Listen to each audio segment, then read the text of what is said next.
दोस्तों नमस्कार। क्या यह संभव है किसी कॉरपोरेट के लोगों की जगह भारत के तिरंगे का इस्तेमाल किया जाए? क्या यह संभव है कि किसी कॉरपोरेट को अगर शेयर बाजार में घाटा हो रहा है तो वो बताए कि दरअसल इस देश को घाटा हो रहा है? क्या यह संभव है कि कॉरपोरेट अपने आप को देश से जोड़ दे और उसके बाद एक सवाल वो लगातार पूरे देश से पूछे, देखिए देश की उम्मीद, देश का विकास होता क्या है और हम ही हैं जो उम्मीद और विकास के आसरे इस देश को आगे बढ़ा रहे हैं। जो सवाल अडानी ग्रुप को लेकर इस देश में नहीं बल्कि समूची दुनिया में गूंज रहा है, उसमें दो तीन सवाल सबसे बड़े हो गए हैं। हालांकि 413 पन्नों की पूरी रिपोर्ट अडानी ने हिडनबर्ग रिसर्च को भेज दी है, लेकिन बावजूद इसके भारत के शेयर बाजार में भरोसा जाग नहीं रहा है। शेयर बाजार के भीतर जो निवेशक हैं वो हाथ खींच रहे हैं और आज ही तकरीबन 1.5 लाख करोड़ से ज्यादा का नुकसान एक बार फिर उसी कॉरपोरेट को हो गया जिस कॉरपोरेट का कहना है वह देश के लिए है। तो क्या भारत में राजनीतिक तौर पर राजनीति और कॉरपोरेट दोनों के बीच का जो क्रोनी कैपिटलिज्म को लेकर 1991 से चर्चा हुआ करती थी और कहा जाता था कि जब भारत में इकोनॉमिक रिफॉर्म हुए, बाजार की इकोनॉमी आ गई, तो फिर यह बात निकल कर आई कि दरअसल कॉरपोरेट और सत्ता के बीच कैसे तालमेल हो सकता है। लेकिन बावजूद इसके कॉरपोरेट इस दौर में आगे बढ़ते चले गए। इसीलिए आपको याद करना होगा जब जियो इंट्रोड्यूस किया गया था, भारत के अखबार पन्नों पर, पूरे पन्नों में प्रधानमंत्री मोदी की तस्वीर चस्पा थी और जियो का विज्ञापन था। तब हर सवाल ये पूछ रहे थे क्या वाकई देश के प्रधानमंत्री किसी कंपनी के ब्रांड एम्बेसडर हो सकते हैं? और उसके लगभग 8 बरस के बाद दूसरा सवाल पूछा जा रहा है, क्या वाकई कोई कॉरपोरेट अगर तिरंगे का इस्तेमाल कर, राष्ट्रवाद का गुण गाकर और भारत को अपने साथ जोड़कर ये कहे कि हम कॉरपोरेट इसलिए चला रहे हैं क्योंकि इस देश को उम्मीद हम ही से है और देश का विकास उसी आसरे हो पाएगा। हमें लगता है आज बहुत महत्वपूर्ण है इस बात को लेकर कि लगातार तीसरे दिन शेयर बाजार में अडानी ग्रुप को नुकसान क्यों हो गया। इस बात को लेकर बड़े सवाल उठ रहे हैं कि जिस भी क्षेत्र में अडानी ग्रुप ने कदम रखा उस क्षेत्र में उसके लिए रेड कारपेट सरकार ने बिछा दी। और अगर पब्लिक सेक्टर के तमाम स्थितियों को आप अडानी ग्रुप से अलग कर देंगे तो एक झटके में शायद वैल्यूएशन और मुश्किल हो जाएगा। तो क्या ये माना जाए कि प्राइवेट सेक्टर को पब्लिक सेक्टर कौड़ियों के मोल देने के बाद ये सवाल खड़े हुए? इस सवाल को थोड़ा और बड़ा कीजिए। 2019 में अडानी ग्रुप ने सोचा अब हम कदम रखते हैं हवाई अड्डे के क्षेत्र में और एयरपोर्ट को हम मैनेज करेंगे। एयरपोर्ट के जरिए हम दुनिया को बताएंगे कि अडानीज का मतलब क्यों होता है, क्योंकि इससे पहले की परिस्थिति को देखिए, चाहे वो पावर सेक्टर हो, चाहे वो बंदरगाह यानी पोर्ट्स हो, चाहे इस देश के भीतर में घर बनाना हो, सड़क बनाना हो, इंफ्रास्ट्रक्चर को डेवलप करना हो, सीमेंट का उत्पादन करना हो, लोहे को डेवलप करना हो, और एफसीआई के गोडाउन्स के पैरेलल में राज्य सरकारें एफसीआई से समझौता नहीं करती है बल्कि अडानी ग्रुप के साथ समझौता करती है और मध्य प्रदेश इसका एक जीता जागता नमूना है। लेकिन हम आज कुछ पन्नों को आपके सामने रखना चाहते हैं। ये सवाल इसलिए क्योंकि आज शेयर बाजार में 1,53,502 करोड़ का नुकसान अडानी ग्रुप को हो गया। अब अगला सवाल है कि अगर इस प्रक्रिया में देखें कि 27 से 30 तारीख तक क्या हुआ, इसको भी समझ लीजिए कि टोटल गैस जो अडानीज का है वह 27 तारीख को 3,22,744 करोड़ था। आज की तारीख में घटकर वो 2,58,196 करोड़ हो गया। अडानी इंटरप्राइजेस एक दौर में 3,28,149 करोड़ 27 तारीख को, आज वो घटकर 3,14,885 करोड़, यानी टोटल गैस में लगभग 64,000 करोड़ से ज़्यादा का नुकसान। एंटरप्राइजेज में 13,263 करोड़ का नुकसान। अडानी ग्रीन एनर्जी 2,35,149 करोड़ 27 तारीख को, और आज 30 तारीख है तो 1,88,135 करोड़ यानी 47,000 करोड़ का यहां भी नुकसान। अडानी ट्रांसमिशन 33,000 करोड़ का नुकसान हुआ है, 2,24,000 से घटकर 1,90,000 पर आ गए। अडानी पोर्ट्स 1,29,305 करोड़ से घटकर 1,28,927 करोड़, इसमें भी 378 करोड़ का नुकसान।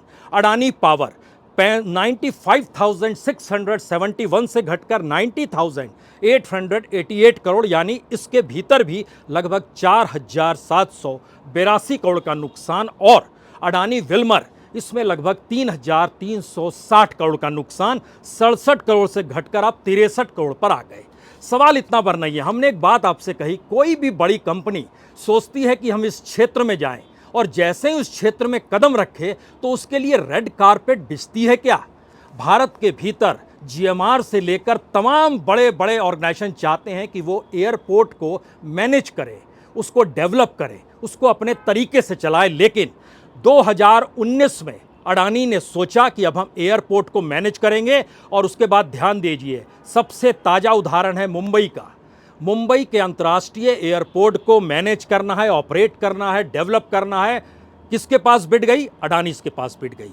इसके अलावे अहमदाबाद, लखनऊ, मैंगलोर, जयपुर, गुवाहाटी, तिरुवनंतपुरम, यानी इस देश के 7 एयरपोर्ट मौजूदा वक्त में अडानी के पास है। सवाल इतना भर नहीं है, सवाल है अडानी ने सोचा कि हम पावर सेक्टर में जाएं, उन्होंने सोचा हम बांग्लादेश को सप्लाई करें, तो झारखंड के गोड्डा में पावर हाउस एक क्रिएट किया गया जो कि बिजली कहां देगा? बांग्लादेश को देगा। झारखंड की सरकार हेमंत सोरेन ने इस पे आपत्ति की और कहा यह ठीक नहीं है, क्योंकि यहाँ का कोयला, यहाँ का इंफ्रास्ट्रक्चर, यहाँ की ज़मीन, और यहाँ पर बिजली महंगी, और आप बांग्लादेश को देंगे। लेकिन कोई बात नहीं, राष्ट्रीय तौर पर ताकत जिसके पास होगी उसी की चलेगी। तो इस क्षेत्र में भी यहाँ के मुख्यमंत्री की भी नहीं चली झारखंड की, वह चली बीजेपी जो दिल्ली में मौजूद है, और हर चीज़ उसके सामने आती चली जा रही है। अब आप सोचिए कि रोड, मेट्रो, रेल, यह भी एक लिहाज से शिफ्ट हो गया। क्या 1991 इसलिए एक लकीर है क्योंकि उसके बाद से भारत के भीतर में कॉरपोरेट का वर्चस्व धीरे धीरे बाजार के हिसाब से बढ़ता चला गया। लेकिन कॉरपोरेट ने कभी यह कहने की हिम्मत नहीं जताई कि दरअसल हम ही देश हैं, या हमारे डेवलपमेंट से ही इस देश की उन्नति जुड़ी है, उसका विकास जुड़ा है, उसकी उम्मीदें जुड़ी हैं। क्या ये कोई सोच सकता है? लेकिन ये सोचा गया। और सवाल ये है कि दुनिया की 36 कंपनियों के खिलाफ जब हिडेनबर्ग रिसर्च ने रिपोर्ट फाइल की यह कह के कि इनका वैल्यूएशन गलत हो रहा है, तो किसी ने इससे पहले नहीं कहा, चाहे वो अमेरिका की कंपनी हो, चाहे वो चीन की कंपनी हो, चाहे वो कोलंबिया की कंपनी हो, किसी ने कहने की यह हिम्मत नहीं जुटाई। तो अब यह क्यों कहा जा रहा है? ये पहला सवाल। दूसरी बात, क्या इस दौर में राजनीति और कॉरपोरेट, उसमें भी मौजूदा वक्त में मोदी सत्ता के करीबी, जिसका जिक्र राजनीतिक तौर पर राहुल गांधी हो या पूरे विपक्ष की लौट को आप देख लीजिए, सभी कहते हैं कि अंबानीज और अडानीज का जिक्र करते हैं। लेकिन जब अडानी का जिक्र आता है तो उनके जो नेटवर्थ को देखा जाता है, तो एक सवाल हर जहन में रहता है, ये कैसे संभव है कि भारत की जीडीपी नीचे जा रही है और अडानीज का नेटवर्क बढ़ रहा है? ये कैसे संभव है कि भारत का मैन्युफैक्चरिंग सेक्टर नीचे जा रहा है, लोगों के पास काम नहीं है, लोग बेरोजगारी की परिस्थिति में है, लेकिन उसके बावजूद भी अडानीज की कंपनी के जो कर्मचारी हैं उनकी तादाद आपको बहुत बढ़ती हुई दिखाई नहीं देगी, और उनका योगदान भारत के भीतर रोजगार को लेकर भी आपको समझ नहीं आएगा ये कैसे हो गया। जबकि इसी दौर में माइंस हो जो छत्तीसगढ़ की माइंस हैं, या फिर सोलर प्रोजेक्ट हो जो राजस्थान का हो, या फिर पोर्ट्स हो जो पश्चिम बंगाल के हों, तीनों जगह पर ध्यान दीजिए बीजेपी की सरकार नहीं है, एक जगह ममता बनर्जी है, 2 जगह कांग्रेस की सरकार है। लेकिन कॉरपोरेट की ताकत और राजनीति से उसका जुड़ाव क्या मायने रखता है, ये शायद अडानीज और मौजूदा सत्ता के गठबंधन को लेकर कहीं साफ तौर पर उभरते चला जाता है। तो क्या इस देश के भीतर में, लोगों के भीतर ये सवाल नहीं होंगे कि जब हमारी अपनी इकोनॉमी डामाडोल है, हमें पीएफ तक का पैसा निकालना पड़ रहा है, हमारे पास रोजगार बच नहीं पा रहा है, तो ऐसे वक्त में आप कैसे कह सकते हैं कि इस देश की उम्मीद और विकास हमसे ही जुड़ा हुआ है? और जब एक आरोप लगे तो उसके आरोप की जो फहरिस्त 413 पन्ने की भेजी गई, उसमें इन बातों का जिक्र होना चाहिए। दूसरा, अंतर्राष्ट्रीय तौर पर तमाम अदालतें खुली हुई है, भारत की भी और अमेरिका की भी, कहीं पर केस तुरंत होना चाहिए। और इस पूरी प्रक्रिया के भीतर शेयर बाजार में जो छोटे छोटे निवेशक हैं और वो जानते हैं कि अडानीज के शेयर बढ़ेंगे ही, तो उन्होंने भी पैसा लगा रखा होगा। तो ध्यान दीजिए, 3 दिनों में शेयर बाजार के भीतर जो नुकसान हुआ वो निवेशकों का कितना बढ़कर हुआ। और इसके साथ साथ जो पब्लिक सेक्टर है उसमें खास तौर से यहाँ हमको लगता है एलआईसी का नाम इसलिए लेना चाहिए क्योंकि एलआईसी ने अपने तौर पर अडानीज की हर कंपनी में बड़ी मात्रा में शेयर्स ले रखे हैं। मसलन दिसंबर 2022 तक, यानी पिछले महीने की दिसंबर की 30 तारीख तक की परिस्थिति को देखिए, अडानी इंटरप्राइजेज में 4.23% एलआईसी के शेयर, अडानी स्पोर्ट में 9.14% शेयर एलआईसी के शेयर, अडानी ट्रांसमिशन में 3.65% शेयर एलआईसी के शेयर, अडानी ग्रीन एनर्जी में 1.28% शेयर एलआईसी के शेयर, अडानी टोटल गैस में 5.96% शेयर एलआईसी के शेयर।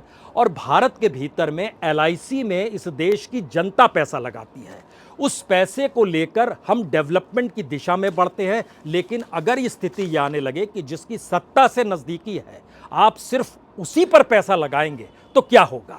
इसका असर ये हुआ कि यूनिलीवर से पैसा हटाया गया और रुचि सोया में लगाया गया। आज की तारीख की हम जानकारी आपको देते हैं। रुचि सोया किसका? बाबा रामदेव का। और यूनिलीवर से एक वक्त उन्होंने टक्कर लेने की बात की थी। एलआईसी के अपने शेयर्स भी इस दौर में डाउन हो गए और अडानी के अलग अलग कंपनियों के मद्देनज़र जो बैंकों ने पैसा लगाया हुआ है वहाँ पर भी एक सवाल है कि बैंकों में भी पैसा तो जनता का ही है, तो फिर ये किस रूप में देखें। यानी 5-6 सवाल इस देश के सामने आकर खड़े हो गए हैं। पहला सवाल नेशनलिज्म से है, राष्ट्रवाद से है। राष्ट्रवाद इस देश के भीतर क्या कॉरपोरेट खुले तौर पर यह कह सकता है कि हम नेशनलिस्ट हैं और हम जो पैसा कमाते हैं और जो हमारी नेटवर्थ बढ़ती है उसी से ये देश चल रहा है? तो फिर अगर नेशनलिज्म वो है तो फिर प्रधानमंत्री को इस पर कुछ क्यों नहीं कहना चाहिए। दूसरी बात, अपने पीछे अगर सीएफओ तिरंगा लगाते हैं और तिरंगे के आश्रय वो संवाद बनाते हैं दुनिया भर से ये कहते हुए कि हम भारत की सबसे बड़ी कंपनी और देश हित और उम्मीद के आश्रय जानबूझ पर हम पर अटैक किया गया, तो इसके लिए तो अदालतें हैं। सेबी भी अपने तौर पर है और अमेरिका में भी सिक्योरिटी एंड एक्सचेंज है, वहाँ पर उसमें भी आप कार्रवाई कर सकते हैं। लेकिन आप नेशनलिज्म का आसरा लेते हैं और तिरंगे का आसरा लेते हैं। ये पहला सवाल है। दूसरा सवाल, अगर मान भी लें कि आप हिंदुस्तान के डेवलपमेंट और उम्मीद से जुड़े हैं, तब यहां पर सवाल आता है कि हिंदुस्तान की अपनी इकोनॉमी में लोगों पर बोझ क्यों बढ़ रहा है। किसान की कमाई कम कैसे हो गई, मजदूरों के रोजगार कैसे छिन्न भिन्न हो गए, असंगठित क्षेत्र कैसे मुश्किल में आ गया और भारत की जीडीपी इस दौर में नीचे कैसे आ गई, उसकी पूरी प्रक्रिया के भीतर प्राइवेट सेक्टर का क्या योगदान है, ये दूसरा सवाल है। तीसरा सवाल, गवर्नमेंट की पॉलिसी जब प्राइवेटाइजेशन और मोनेटाइजेशन के आश्रय कॉरपोरेट को पनाह देती है तो गवर्नमेंट और फाइनेंस मिनिस्ट्री और फाइनेंस कमीशन तीनों खुले तौर पर कहते हैं कि देखिए, हम चाहते हैं कि कॉरपोरेट फले फूले जिससे भारत की इकोनॉमी की साइकिल चलने लगे। लेकिन ये कहाँ किसी को पता है कि इकोनॉमी की साइकिल जो चलेगी उसमें कॉरपोरेट का नेटवर्थ बढ़ेगा और इस देश के अपने प्रति व्यक्ति आय कम हो जाएगी, तो उस पर क्या नज़रिया है। चौथा सवाल, अगर राजनीति को इस दौर में कॉरपोरेट फंडिंग की इतनी ज़्यादा ज़रूरत है तो क्या एक नया नेक्सस इस देश में उभर चुका है जिसमें राजनीति ने मान लिया है कि अगर हमने कॉरपोरेट का साथ नहीं दिया, अगर हम कॉरपोरेट के साथ खड़े नहीं हुए तो फिर भारत की इकोनॉमी जो नज़र भी आ रही है वह भी डामाडोल हो जाएगी। इसीलिए कॉरपोरेट को टैक्स में रियायत दी जाती है लेकिन मिडिल क्लास को टैक्स में रियायत नहीं दी जाती है, क्योंकि समझ गए कि इकोनॉमी को मिडिल क्लास नहीं चला सकती है।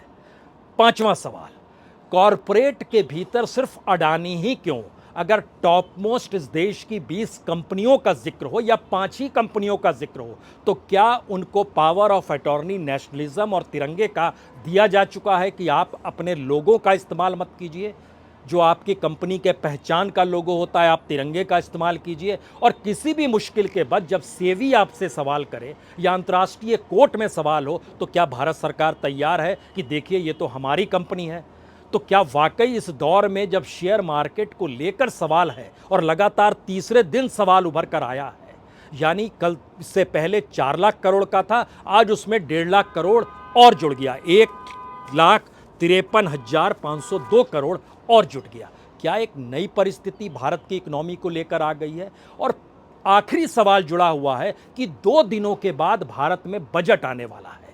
इस बजट को लेकर क्या सरकार पूरे तरीके से एक नए रिफॉर्म की दिशा में बढ़ जाएगी, जहां पर कॉरपोरेट ही इस देश की इकोनॉमी को संभाले और कॉरपोरेट के साथ सरकार का गठबंधन रहे कि दरअसल इसी आसरे देश चल सकता है, अन्यथा कोई दूसरा रास्ता अगले 25 वर्ष में भारत को विकसित बनाने का हमको नज़र नहीं आता है। क्या इस पे मान्यता दी जा सकती है?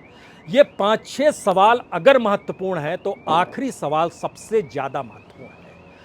अगर राष्ट्र का जिक्र है, अगर राष्ट्रवाद का जिक्र है, अगर तिरंगे का जिक्र है और कॉरपोरेट अपने नेटवर्थ और अपने वैल्यूशन और शेयर मार्केट से जोड़ रहा है, तो भारत के भीतर में शेयर बाजार से जुड़े हुए लोगों की तादाद 4 से 5% से ज़्यादा नहीं है। तो बाकी का हिस्सा इस देश में क्या शेयर बाजार से जुड़े बगैर खुद को राष्ट्रीय भक्ति के तौर पर देख सकता है, या उसको एक अलग हिस्सा मान लिया गया? और अगर ऐसी स्थिति आ चुकी है इस देश के भीतर में जहां पर कॉरपोरेट की नेटवर्थ भारत की इकोनॉमी को आश्रय देती है और वैल्यूशन के जो तौर तरीके हैं उस पर कोई सवाल नहीं होगा। ये सारे सवाल इसलिए बड़े महत्वपूर्ण हैं क्योंकि राजनीति के हाथ में अडानीज ग्रुप को लेकर वो सवाल 2013 से जो चार्टर्ड प्लेन से घूमने से शुरू हुआ वो एनडीटीवी पर आकर रुका नहीं है। और ये सवाल बड़ा हो चला है कि कोई भी कॉरपोरेट अगर देश के तमाम बेसिक और मूल रूप से जो बेसिक इंफ्रास्ट्रक्चर जिससे देश चलता है, अगर उस पर उसका कब्जा हो चुका है तो इस देश की कोई भी राजनीतिक सत्ता अगर आती है तो क्या उस पर सवाल उठाने की परिस्थिति में रहेगी? और कहीं ऐसा तो नहीं है कि भारत की अर्थव्यवस्था और कॉरपोरेट जिसने अर्थव्यवस्था को संभाला हुआ है, पहली बार वह अपने आप को एक ऐसे मार्केट के तौर पर भारत में स्थापित कर चुकी है जहां पे कोई भी सत्ता उसे छूने की कोशिश ना करे, तौर तरीके चाहे जो भी हों। ये सारे सवाल मौजूदा वक्त में इसलिए बड़े हो चले हैं क्योंकि एक किसान को और एक मजदूर को, किसान को एमएसपी नहीं मिलती है, मजदूर को मनरेगा में काम हम 100 दिन नहीं दे पाते हैं, और 100 दिन काम देने के लिए हमको जो चाहिए 1,18,000 करोड़ रुपया मनरेगा में जो डालना चाहिए हम उसका आधा से ज़्यादा कभी डाल नहीं पाते हैं। तो उसकी जिम्मेदारी लेने को कौन तैयार होगा? और दूसरी तरफ बढ़ते हुए नेटवर्थ में हम ये बहुत साफ देख रहे हैं कि लगभग 7-8 लाख करोड़ अगर इस दौर में शेयर बाजार के सिर्फ एक कंपनी के ग्रुप के साथ ढहते चले गए तो कितनी बड़ी तादाद में लोग आहत हुए होंगे, और उनके भीतर जो सवाल होंगे उन सवालों का जवाब क्या वो तिरंगे को लेकर और राष्ट्रवाद के गुणगान करते हुए अडानीज के साथ खड़े होकर कह सकते हैं कि हमने जो भी गंवाया इस देश के लिए गंवाया और इस देश की उम्मीद और आस अडानी ही है? क्या इस बात का जिक्र खुले तौर पर मोदी सत्ता अब कर सकती है, जिसका खुले तौर पर अंतर्राष्ट्रीय कागजों में 413 पन्नों के उस रिस्पॉन्स में छपा हुआ है कि हम इस देश की उम्मीद है और इस देश के विकास से जुड़े हैं और हमारे ऊपर हमला भारत पर हमला है? क्या इस बात पर मुहर लगाई जा सकती है?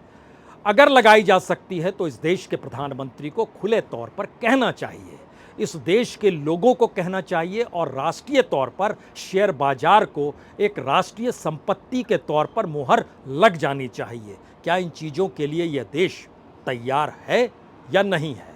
इन सवालों के साथ आखिर के 2 सबसे बड़े सवाल, पहली बार क्रोनी कैपिटलिज्म यानी कारपोरेट और सत्ता का जो गठजोड़ है वह खुला खेल इस देश के भीतर में आ चुका है, और दूसरा सवाल, इस गठजोड़ को ठीक वैसे ही राष्ट्रीय तौर पर और राष्ट्रवाद से जोड़ा जा सकता है या जोड़ा जा रहा है जैसे सत्ताधारी राजनीतिक दल किसी भी मुद्दे पर फंसने के बाद राष्ट्रवाद का जिक्र करता है। इन दो राहों के बीच भारत की राजनीति और भारत का कॉरपोरेट या भारत की इकोनॉमी खड़ी है। फैसला और समझ आप पर छोड़ते हैं, इस स्थिति में आप खुद को कहाँ खड़ा पाते हैं? बहुत बहुत शुक्रिया, बहुत बहुत शुक्रिया।